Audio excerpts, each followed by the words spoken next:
everyone, வணக்கம். Welcome to your favorite channel Gardening Diary. இது உங்கள் friend நிமி. இன்னைக்கு நம்ம இந்த வீடியோல பார்க்க போற ஒரு விஷயம் ரோஸோட இன்னொரு டிசீஸ் பத்தி தான். ஏன் இந்த வீடியோவை இடையில போடுறேன் அப்படின்னா ரீசெண்டாக நிறைய பேர் எனக்கு இது ரிலேட்டடாக மெசேஜ் டவுட்ஸ் கொஷின்ஸ் எல்லாம் கேட்டிருந்தீங்க. ஸோ அதனால தான் இதை பற்றி அப்போது வீடியோ போடலாம் அப்படின்ட்டு குவிக்காக போடுறேன். இது வந்து ரோஸோட ஸ்கேல் டிசீஸ் அப்படின்னு சொல்லுவாங்க. ஸ்கேல்ஸ் அப்படின்னு கூட சொல்லலாம், ஸ்கேல் டிசீஸ் அப்படின்னு. ஸ்கேல்னா செதில்கள். ஸோ அதை பற்றி தான் நம்ம இன்றைக்கி டீட்டெயில்டாக பார்க்க போகிறோம். அது எப்படி இருக்கும், வந்தால் என்ன பண்ணணும், எப்படி ட்ரீட் பண்ணுறது அண்ட் ஆஃப்டர் கேர், அதெல்லாம் தான் இந்த வீடியோவில் பார்க்க போகிறோம். இந்த ஸ்கேல் அப்படின்னு சொல்கிறது வந்து ரோஸ் மட்டும் இல்லை, வேறு நிறைய ஃப்ளவர் பிளான்ட்ஸ் கூட வரலாம். இந்த ஸ்கேல் வந்து அதோட அப்பியரன்ஸ் இந்த மாதிரி ப்ரௌனாக இருக்கும், இல்லை ஒயிட்டாக இருக்கலாம். இது கொஞ்சம் ஃப்ளாட்டாக இருந்த மாதிரி இருக்குல்ல, இப்படி இருக்கும். இதை விட இன்னும் கொஞ்சம் தடியாக உருண்டையாக டார்க் ப்ரௌனாக அந்த மாதிரிலாம் கூட இருக்கும். என்னோடய கனகாமரம் செடி அதாவது க்ரோசாண்ட்ராவில் கொஞ்சம் வித்தியாசமாக இருக்கும். ஸோ நிறைய டைப் ஆஃப் ஸ்கேல் இருக்குது, பட் ரோசஸில் இதுதான் காமன். அதனால தான் நான் இதை ஃபோட்டோ எடுத்து உங்களுக்கு போட்டிருக்கேன். இது வந்து டமாஸ்க் ரோஸ். இது வரைக்கும் எனக்கு இதில் ஸ்கேல் அட்டாக் வந்ததில்லை. மான்சூன் கேர் வீடியோவில் நம்ம கொஞ்சம் அதை பற்றி பார்த்துருக்கோம், ரெய்னி சீசனில் வரும் அப்படின்னு. பட் இது இன்டர்மீடியன்ட் ரெயின் இருக்கிறதுனாலயா அப்படின்னு தெரியல. இந்த பிளான்ட் தூரம் இருந்து நம்ம பார்த்தோம் அப்படின்னா ரொம்ப பக்கத்தில் போய் எக்ஸாமின் பண்ணாமல் அதோட லீவ்ஸ் எல்லாம் பார்த்தோம் அப்படின்னா it all looks healthy. thrips அட்டாக்ல இருந்து இப்போ தான் அது ரிக்கவர் ஆகி நிறைய புது க்ரோத்தும் ஃப்ளவர்ஸும் வர ஆரம்பிச்சிருக்கு. நான் ரொம்ப கவனிக்காமல் விட்டுட்டேன். இப்போ தான் இந்த வீக் தான் நான் இதை கவனித்தேன். ஆக்சுவலி இந்த ஸ்டெம்ஸ் எல்லாம் கொஞ்சம் ப்ரௌன் ஆகி கொஞ்சம் வித்தியாசமாக இருந்தனால பார்த்தப்போ தான் இது கண்டுபிடிக்க முடிஞ்சுது. இந்த ஸ்கேல் டிசீஸ் வந்து குயிக்காக ஸ்ப்ரெட் ஆகக்கூடியது. ஒரு ஸ்டெம்மில் இருந்தால் அந்த ரோஸில் உள்ள மற்ற ஸ்டெம்மையும் பாதிக்கும், பக்கத்தில் இருக்கிற பிளான்ட்ஸ் அஃபெக்ட் பண்ணும். ஸோ அது எவ்வளோ சீக்கிரமாக நம்ம ட்ரீட் பண்ணுறோமோ அவ்வளோவுக்கு நல்லது. இன்னொன்று, அது சாப்பிட்டு அந்த ஸ்டெம்ஸ் எல்லாம் ப்ரௌன் ஆகி டை ஆகி அந்த பிளான்ட்டே டை ஆயிரும். அதுதான் அதோட இம்பேக்ட். இந்த ரோஸ் பிளான்ட்டில் நிறைய ஸ்டெம்ஸில் வந்து இன்ஃபெக்ட் ஆகிருக்கு.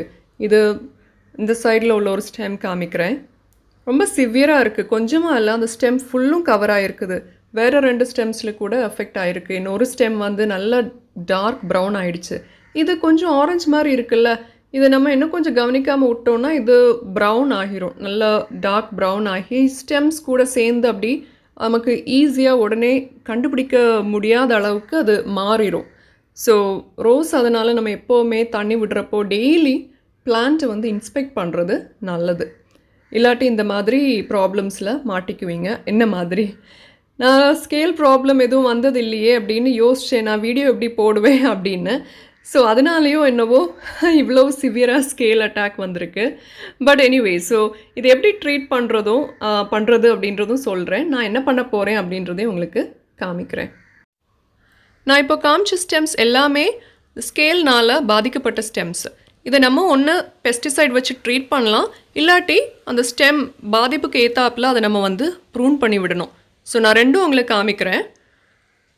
பெஸ்டிசைட் அப்படின்னு பார்த்தோன்னா இது ஹோம்மேட் தான். ஒன்று வந்து ஹைட்ரஜன் பெராக்சைடு உள்ள ஏதாவது நீங்கள் யூஸ் பண்ணலாம். ஆனால் இந்த பாட்டில் வந்து 100 rupees.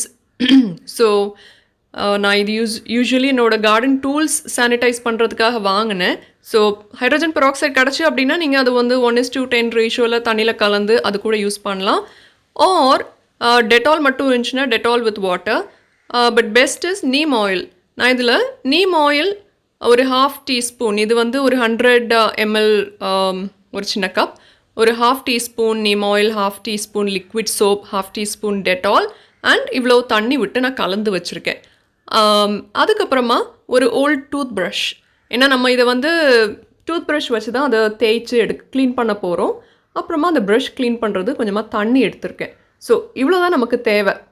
இதில் கெரோசின் போடலாம் அப்படின்னு சொல்லி நான் ஒரு வாட்டி கெரோசின் கூட யூஸ் பண்ணியிருக்கேன். ஆனால் இந்த டைம் நான் கெரோசின் யூஸ் பண்ணலை. இதுவே போதுமானது. நான் கொஞ்சம் எனக்கு ப்ரஷ் எல்லாம் போட்டு டிப் பண்ணணும் அப்படின்ட்டு நிறைய எடுத்திருக்கேன். நமக்கு இவ்வளவு தேவை வராது, ஆக்சுவலி நிறைய மீதி வரும். இந்த டூத் ப்ரஷ்ஷை அந்த ஆயில் மிக்சரில் முக்கிட்டு டிப் பண்ணி எடுத்து அஃபெக்டட் ஏரியா அந்த ஸ்டெம் இருக்கு இல்லையா, அதில் நம்ம ஸ்க்ரேப் பண்ணிட வேண்டியதான். Or scrub rather. இல்லை ப்ரஷ் எது வேணாலும் சொல்லலாம். ரொம்ப ஹார்ஷாக போட்டு தேய்க்கக்கூடாது. ஏன்னா அதில் அந்த புது பட்ஸ் எல்லாம் இருக்கும்ல, பட் ஐஸ் லீஃப் வரக்கூடிய ஏரியா அதெல்லாம் அஃபெக்ட் ஆகிரும். அதனால் கொஞ்சம் ப்ரெஷர் போட்டு அது தேய்ச்சா போதும். நான் அந்த மாதிரி ரப் பண்ணுறேன் பாருங்கள். அந்த மாதிரி மெதுவாக பொறுமையாக செய்யணும். அது ஸ்டெம்மை சுற்றி இருக்கும். ஓகே, ஒரு சைடு ஒரு டைரக்ஷன் மட்டும் இல்லை, ஓவரால் பேக் சைடு எல்லா சைடும் இருக்கும். ஸோ இதை ப்ரஷ் பண்ணி கொஞ்சம் ப்ரஷ் பண்ணிட்டு நான் என்ன பண்ணுவேன் அப்படின்னா அந்த தண்ணியில் முக்கி அதை வாஷ் பண்ணிடுவேன். அதில் வந்திருக்கு பாருங்கள் அந்த ப்ரௌனாக டாட்டாக அந்த ப்ரஷ்ஷில் பார்த்தீங்கல்ல.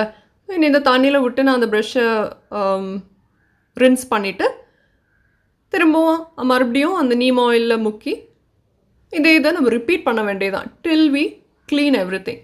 இது மொத்தமாக நம்ம எல்லாம் ஸ்க்ரேப் பண்ணி முடிச்சதுக்கப்புறமா என்ன ஒரு துணி வச்சு அப்படியே தொடச்சி எடுத்துருங்க, இல்லை ஒரு டிஷ்யூ வச்சு தொடச்சிருங்க.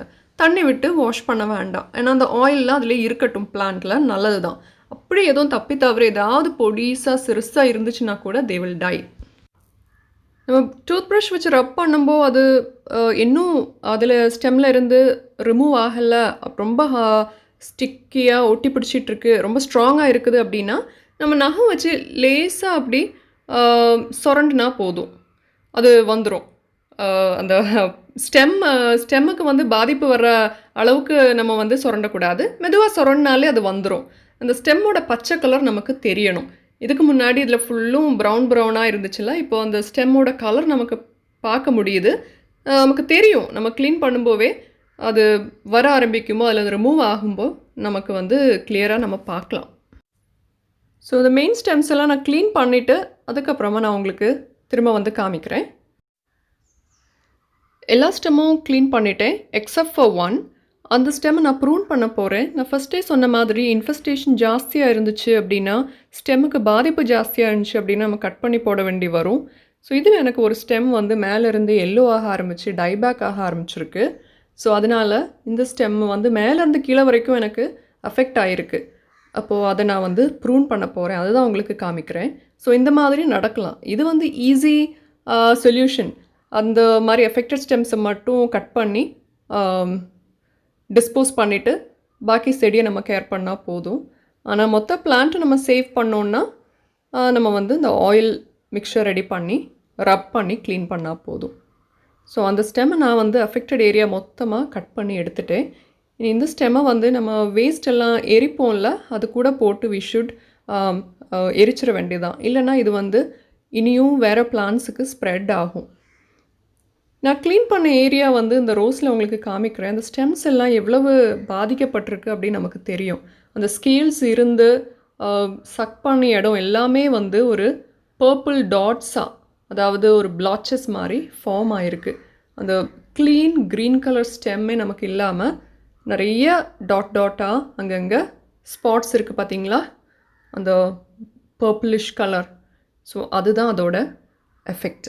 நம்ம எல்லாம் க்ளீன் பண்ணிட்டோம். அண்ட் நம்ம அந்த ஆயில் யூஸ் பண்ணுறதுனால விச் இஸ் ஆர்கானிக் அண்ட் ஒரு 3 days கழித்து திரும்ப நம்ம பார்க்கணும் செடிக்கு தண்ணி விடும்போது புதுசாக ஏதாவது வந்திருக்கா இருக்குதா அப்படின்னு. ஸோ அப்படி ஏதாவது இருந்துச்சு அப்படின்னா நம்ம வந்து திரும்பவும் இதே சொல்யூஷன் ரெடி பண்ணி ஒருக்கா கூட ரப் பண்ணி விட்டுற வேண்டியதுதான். ஸோ வேறு எதுவும் பண்ண வேண்டாம். இப்போது அஃபெக்டடான பிளான்ஸ் எல்லாம் இந்த மாதிரி நம்ம ட்ரீட் பண்ணால் போதும். So which is the best easy fix for scale. நம்ம இது வரைக்கும் ரோஸ் பிளான்ட்ஸில் காமனாக வரக்கூடிய ஸ்கேல் டிசீஸ் பற்றி பார்த்துருக்கோம். அண்ட் என்னோடய க்ரோசாண்ட்ரா பிளான்ட்டில் வரக்கூடிய அதர் ஸ்கேல் வந்து கொஞ்சம் வித்தியாசமாக இருக்கும். ஸோ இப்போதைக்கு இல்லை, எல்லாம் க்ளீன் ஆகிடுச்சு. when it comes back நான் அதை வந்து வீடியோ எடுத்து அதை கூட போடுறேன். இப்போது உங்களுக்கு வந்து ஸ்கேல்ஸோட டைப்ஸ் தெரியும்ல, பார்த்தா கூட உங்களுக்கு அப்போ இதுதான் ஸ்கேல்ஸ் அப்படின்னு உங்களுக்கு வந்து ட்ரீட் பண்ணுறதுக்கும் வசதியாக இருக்கும். So that's all on this video. Thank you so much for watching. மறுபடியும் I'll meet you all on another interesting video with interesting topic. அப்போ till then, as usual, happy gardening everybody. Take care of yourself.